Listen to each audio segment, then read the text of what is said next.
Hello guys, আসসালামু আলাইকুম। কেমন আছেন আপনারা সবাই? আশা করি আলহামদুলিল্লাহ অনেক অনেক ভালো আছেন। যে আলহামদুলিল্লাহ আমিও ভালো আছি আপনাদের দোয়ায়। তো আমি চলে আসলাম নতুন আরেকটা রেসিপি নিয়ে। তো এটা হচ্ছে আমাদের দেশি মুরগি রান্না করলাম।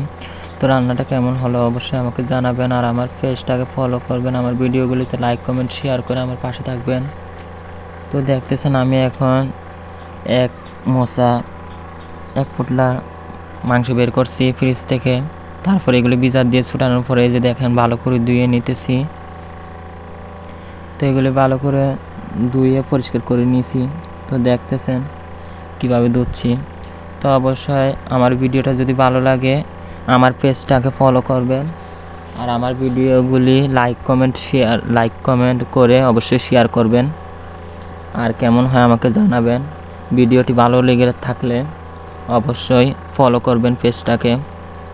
তো আমার ভিডিওটা কেমন হয় অবশ্যই আমাকে জানাবেন। তো দেখেন আমার কিন্তু এখন কিন্তু অলরেডি মাংস ধোয়া শেষ। তো এখানে দেখেন হলুদের গুঁড়া, মরিচের গুঁড়া, ধনিয়ার গুঁড়া, মশলার গুঁড়া, লবণ, এরপরে এখানে নিয়ে নিয়েছি জিরা বাটা, রসুন বাটা, পেঁয়াজ বাটা, আদা বাটা, তারপরে নিয়ে নিয়েছি তেজপাতা, এরপরে নিয়েছি এলাচ, তারপরে নিয়েছি দারচিনি। তো দেখতে পাচ্ছেন অবশ্যই আমি রান্না করতেছি।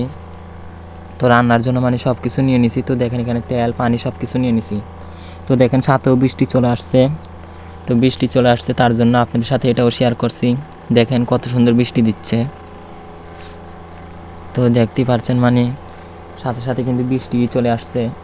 তো অবশ্যই আমার ভিডিওটা ভালো লাগলে আমার পেজটাকে ফলো করবেন, প্লিজ প্লিজ প্লিজ ফলো করবেন। তো দেখেন আমি এখন এটা পাতিল বসে দিচ্ছি চুলাতে। পাতিল বসানো আমি তেল দেওয়ার পরে পেঁয়াজ দিয়ে দিছি, পেঁয়াজ বাটা, তারপর দিয়ে দিছি আদা বাটা, তারপর দিয়েছি রসুন বাটা, তারপর দিয়ে দিছি জিরা বাটা। তো অবশ্যই দেখতেছেন আমি সব কিছু দিয়ে দিছি। তো আমার ভিডিওটা কেমন হয় আমাকে জানাবেন। আর মশলাগুলো এখন এগুলো দেওয়ার পরে একটু কষাচ্ছি। তো এখন দিয়ে দিব হলুদের গুঁড়া, মরিচের গুঁড়া, এরপরে মশলার গুঁড়া, ধনিয়ার গুঁড়া, এরপরে দিয়ে দিব আবার সাথে অল্প একটু লবণ। তারপরে ভালো করে নেড়ে তারপরে এটার মধ্যে দিয়ে দেবো তেজপাতা, এরপর দিয়ে দিছি এলাচ, এরপর দিয়ে দিছি দারচিনি। তো দেখতেই পারছেন সব কিছু দিয়ে দিছি। তো দেওয়ার পরে অল্প একটু পানি দিয়ে এগুলো ভালো করে কষাই নিব। তো কষানোর পরে তারপর মাংসগুলি দিয়ে দেবো। তো দেখতেছেন এখন আমি মশলাগুলি কষাচ্ছি। তো আমার মশলা কষানো হচ্ছে, আর সাথে একটু পানিও দিয়ে দিতেছি যাতে ভালো করে কষে যায়। তো দেখেন আমার মশলাগুলি এখন কষানো শেষ, আর একটু পানি দিয়ে দিছি। তো তারপরে এই যে ভালো করে মশলাগুলি কষাচ্ছি যাতে আদা বাটা, রসুন বাটা, জিরা বাটার এগুলি যাতে ঘ্রাণ না হয়, যাতে গন্ধটা চলে যায়। তো দেখেন তরকারিটা অবশ্যই কেমন হয় আমাকে জানাবেন। তো দেখেন আমি এখানে দেশি মুরগি জব করছি। তো দেশি মুরগির মাংস নিয়েছি। তো দেখেন আমি মাংসগুলি এখন দিয়ে দিব। মশলা কষানো শেষ, এই যে দেখতেছেন আমি এখন মাংসগুলি দিয়ে দিতেছি। তো এই যে দেখেন আমার মাংসগুলি দেওয়া শেষ। এখন ভালো করে নেড়ে আবার মাংসগুলি কষানোর জন্য অনেকক্ষণ রেখে দিব চুলার মধ্যে। তো অবশ্যই আমার ভিডিওগুলি কেমন হয় আমাকে জানাবেন, আর আমার পেজটাকে ফলো করবেন।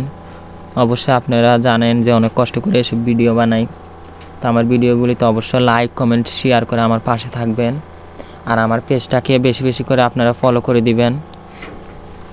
তো দেখতেছেন আমার মাংসগুলি কষাই ফেলতেছি ভালো করে। তো কষানোর পর এখন গুঁড়ে দিছি।